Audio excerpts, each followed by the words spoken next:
ওরা পশু নয়, পশু আমরা। আমরা তো দুর্লভ মানব কুলে জন্ম পেয়েছি, আমাদের তো কোনোদিন কৃষ্ণ বলে পোড়া মনে কাঁদলো না, তাহলে আমরা পশু নয়? আমরাই পশু, ওরা পশু নয়। ছেলে আমার কাছে আর বলছে, কানাই রে বলে দে না আমরা কত জনমের অপরাধ, মধুরে কৃষ্ণ নামে কাঁদিবে কবে?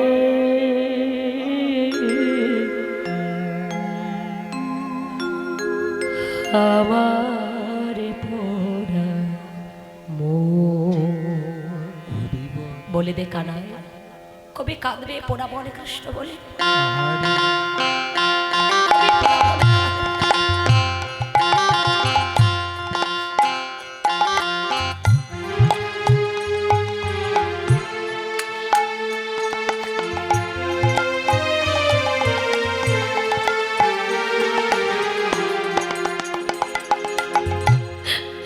কৃষ্ণ নামে কাঁদিবে কবে?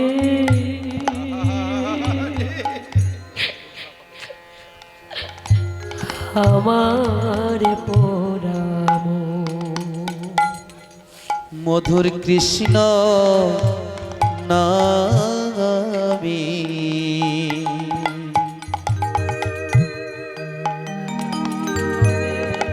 কাঁদবে কবে?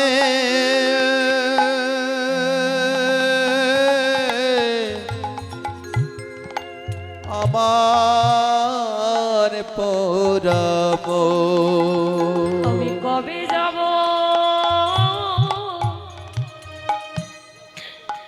এই বিষয়ে ছেড়ে? আমি কবে যাব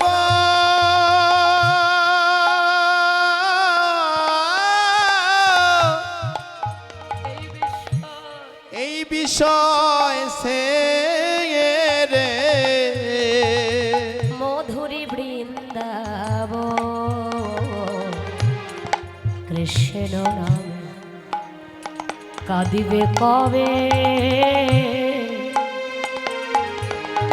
আমার পোড়াম মধুর কৃষ্ণ নামে কাঁদিবে কবে?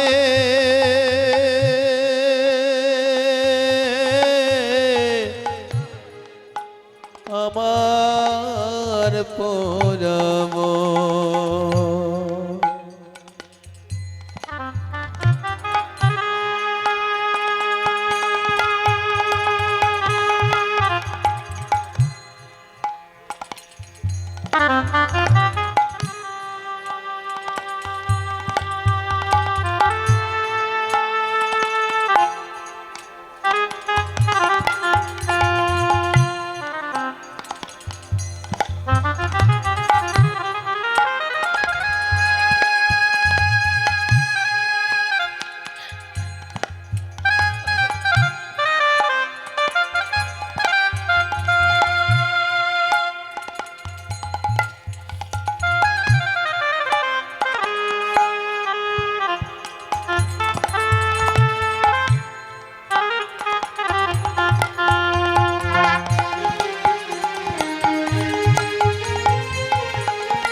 কৃষ্ণ নামে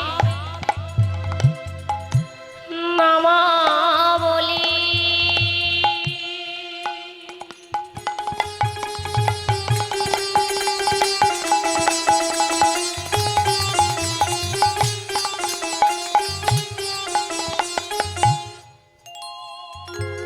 আমি পড়িব কবে গা? ওগো কৃষ্ণ নামের নামা বলে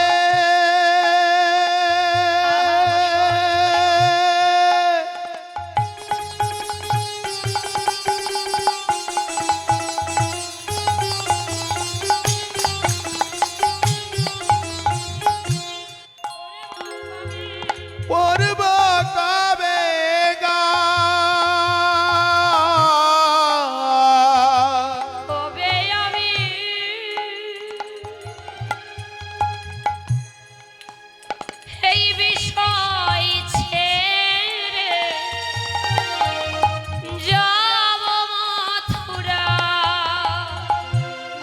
কবে আমি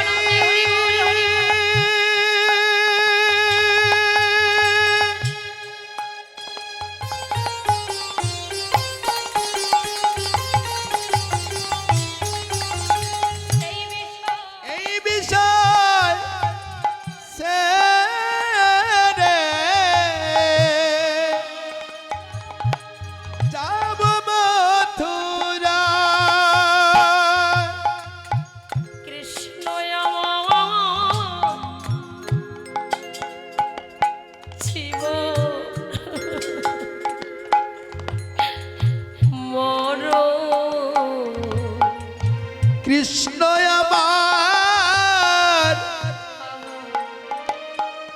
জীবন মর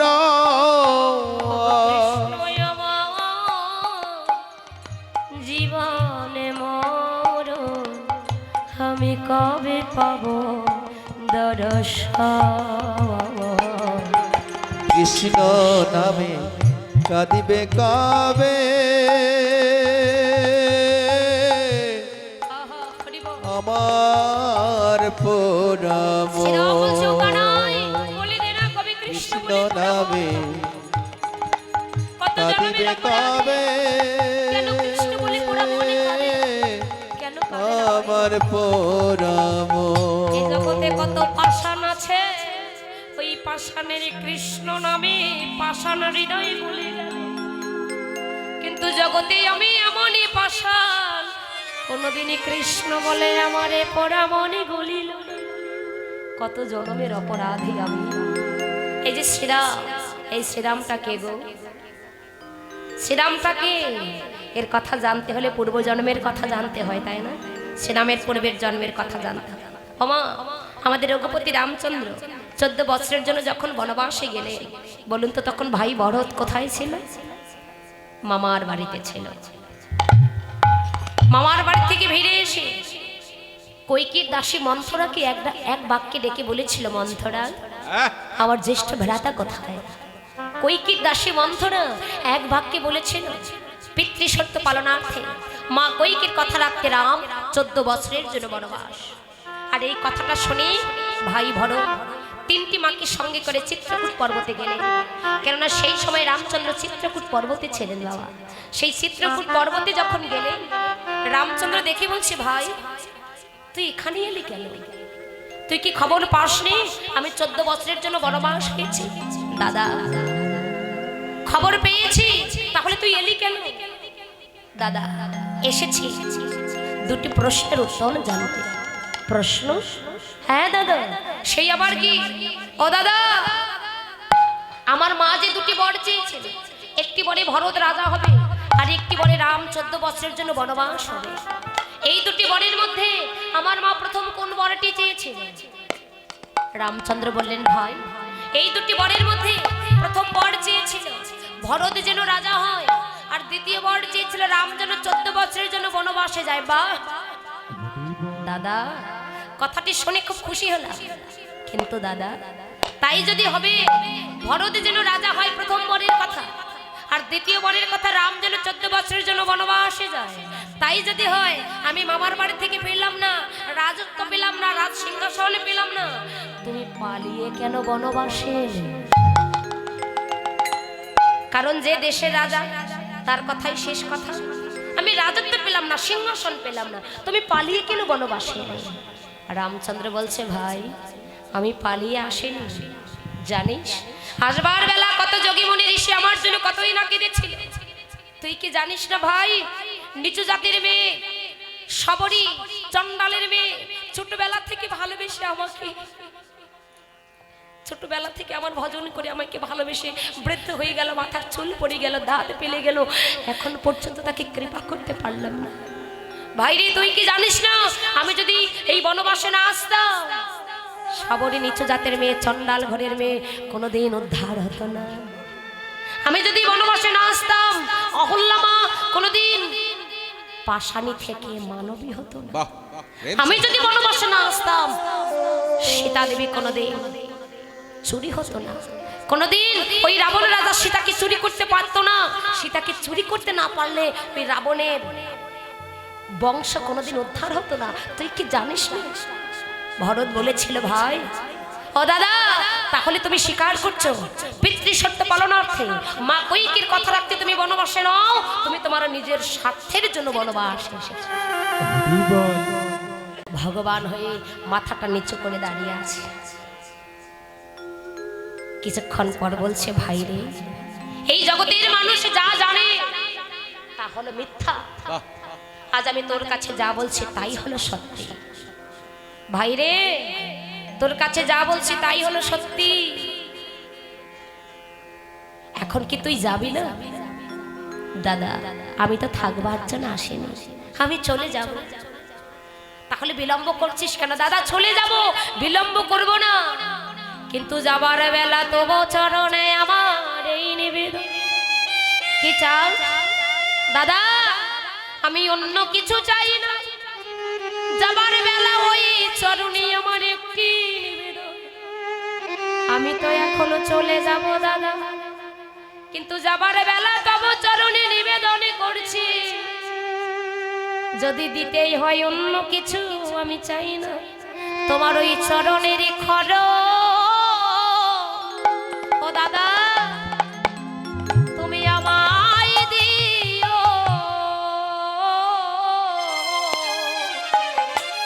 তোমার ওই চরণের খরমা তুমি আমায় দাও। তোমার ওই চরণের খর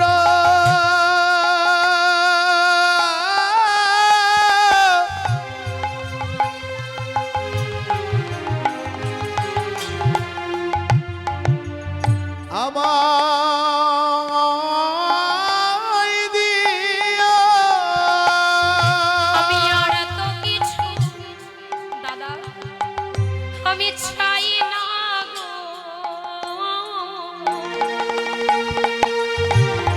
তোমার ওই চরণের খর। ও দাদা, তুমি আমায় দিও। ওই আমি আর তো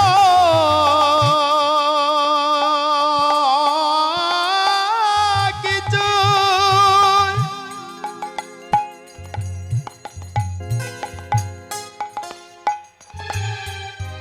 ওরে চাই না দাদা।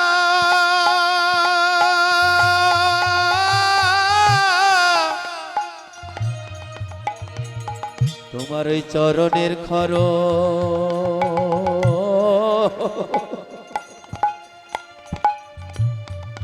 ওরে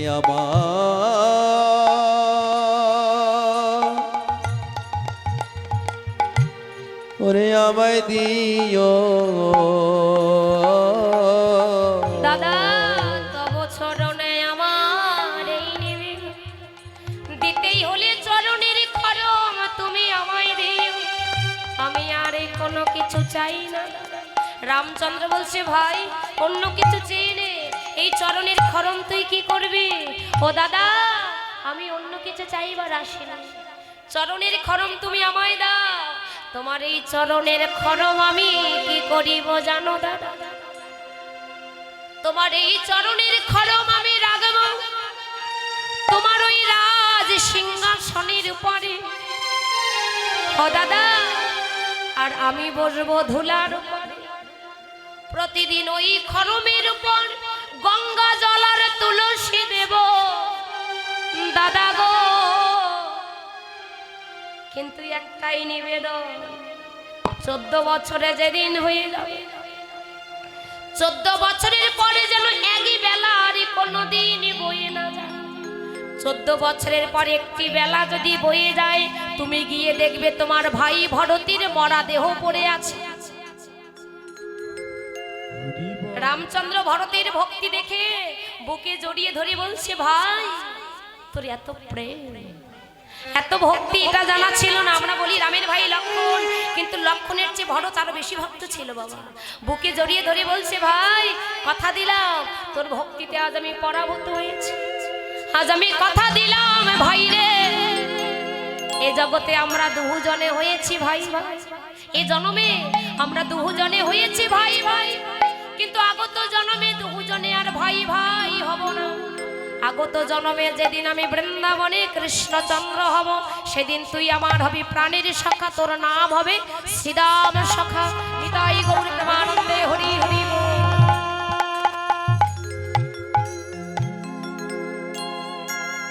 ভগবানের প্রিয় হতে গেলে তাকে অনেক কষ্ট করতে হয় বাবা। সেই শ্রীরাম বলছে, ও কানাই তুই কি গোঠে যাবি না? সে দেয় বাহ বল, আমি কার কাছে গিয়ে দাঁড়াবো? কার কাছে গিয়ে আমি আমার দুটো মনের কথা বলবো? জগৎ আমাকে ভালোবাসার মতো কেউ নেই, কোথায় যাব বল? যদি দেখতে পারে ওর মা আছে, ও ডাকছে, তখন যার সইতে পারে না, এই দৃশ্য দেখলে কি সইতে পারে? হয়তো তখন দৌড় দিয়ে ঘরে গিয়ে গোবিন্দের কাছে কাঁদে, গোবিন্দ হে, বলো আমি কত জনমের অপরাধী, কেন তুমি আমাকে মাতৃহারা করে দিয়েছ? এ গোবিন্দ, এ জন্মে যেমন মাতৃহারা করে দিয়েছ, কিন্তু তোমার চরণে এই নিবেদন, যদি আবার কোনোদিন ভব মাঝে পাঠিয়ে দাও, তুমি আবার যদি পাঠাও দয়া,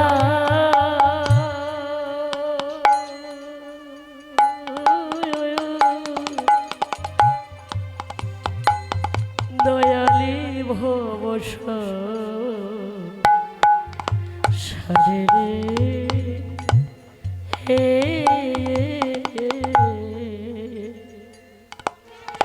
তুমি আবার যদি পাঠাও দয়া,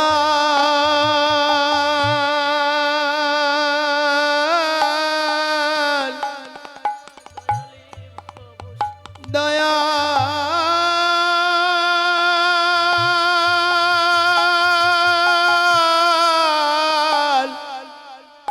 দয়া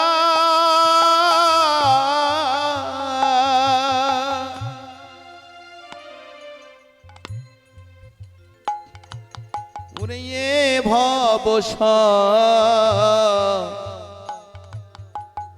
সারে গো ও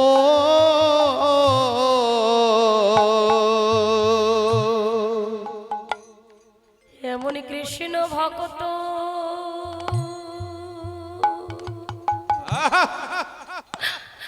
ও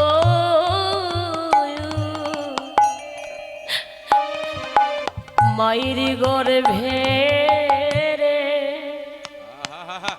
হে, তুমি জন্ম দিও মোরে রে হে। ওরে আমার কৃষ্ণ ভক্ত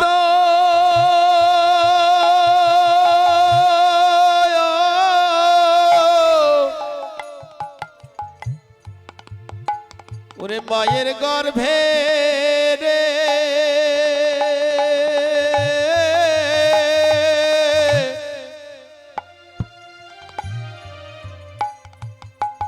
ও দয়াল জনম দিও মোরে গো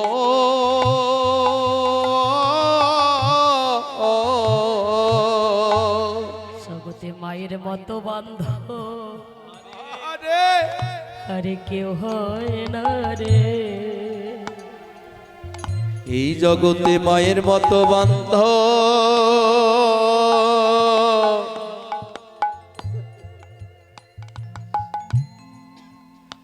আর কেউ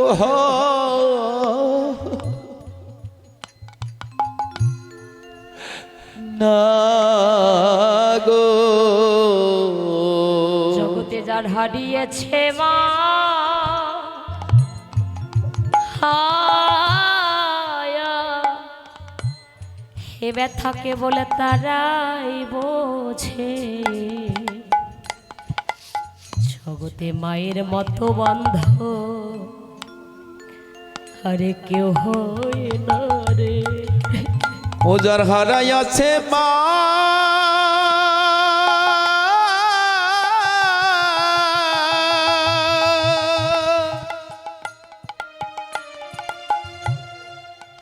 একমাত্র তারাই জানে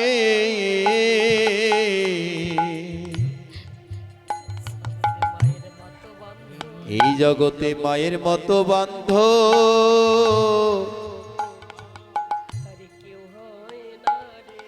আর কেউ হয় না রে।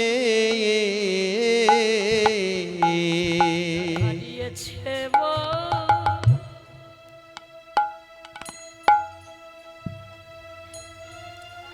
ওরে হারিয়েছে মা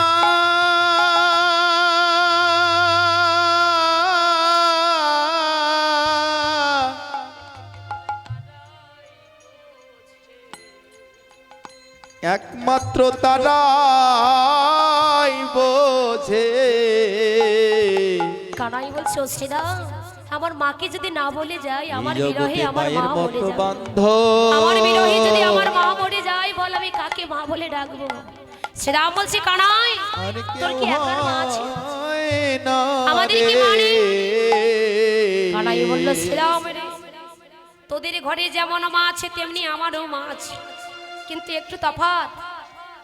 তোরা এসেছিস তোদের বাড়িতে আরো অনেক ছোট বড় ভাই বোন আছে, তারা তোদের মাকে প্রাণ ভরে মা মা বলে ডাকবে, কিন্তু আমি যে আমার মায়ের একা গোপাল একা কানাই, আমি ছাড়া আমার মায়ের আরে কোনো ধন নেই কোনো জন নেই।